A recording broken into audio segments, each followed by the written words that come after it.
கிளியும் பக்கத்திலேயே காக்காயும் உட்காந்து பேசிக்கிட்டு இருந்தது. இந்த கிளி காக்காயை பார்த்து திமிரா சொல்லிச்சான், ஹே டர்ட்டி காக்காய், தள்ளி உட்காரு. காக்கா கேடு, ஏன் இவ்வளவு அவமானமா பேசுற? நீ பிளாக் அண்ட் ஒயிட், நான் மல்டி கலர். அப்போ கலருக்கு தான் மரியாதை, என் மரியாதை என்னன்னு தெரிஞ்சுக்கோ. யாரு? கிளி. காக்கா சொல்லிச்சு, நான் ஏதோ பிளாக் அண்ட் ஒயிட்டா போயிட்டேன், ஒருவேளை கடவுள் என்ன படைக்கிற போது கரண்ட் கட்டா போச்சோ என்னமோ, எனக்கு எப்படி தெரியும், நான் கொஞ்சம் கருப்பா போயிட்டேன். இது ரெண்டும் பேசிக்கிட்டே இருக்கும்போது வேட்டைக்கு வந்தான் பாருங்க. வேட்டைக்கு வந்தவன் அப்படியே கபால்னு கிளிய ஒரு அமுக்கு அமுக்குனான். எங்க வேட்டைக்கு வந்தவன் காக்காயா பிடிப்பான், கிளிய ஒரே அமுக்கு அமுக்குனான், தூக்கி ஜீப்பில் போட்டான், வீட்டுக்கு தூக்கி போயிட்டான். இந்த காக்கா பார்த்தது, என்ன நம்மளோட பேசிக்கிட்டு இருந்த கிளியவன் கொண்டு போயிட்டானு, என்ன பண்றான் பார்ப்போம். வீட்டுக்கு போச்சு. அங்க போனா அவன் கிளிய பேசுறதுக்கு பழக்கிறான்.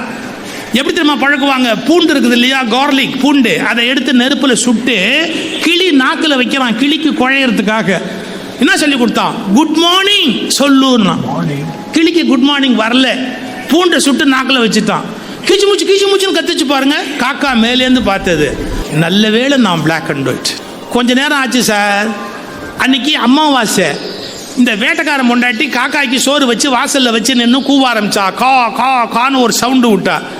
அப்பதான் இந்த காக்கா என்ன பண்ணுச்சு, சாப்பாட்டை பார்த்தது, கிளியை பார்த்தது, மறுபடியும் சாப்பாட்டை பார்த்துட்டு கிளியை பார்த்து சொல்லுச்சு, பாத்தியா நியாயத்தை, அவன் பாஷையில உன்னை பேச வைக்கிறதுக்கு சூடு வைக்கிறான், என் பாஷையில என்னை கூப்பிட்டு சோறு வைக்கிறான், வேற உன்னை விட 1000 டைம்ஸ் நான் பெரிய ஆள் அப்படின்னு.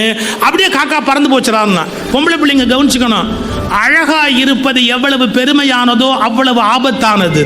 புரிஞ்சுக்கணும். நாம நிறம். Download ShareChat.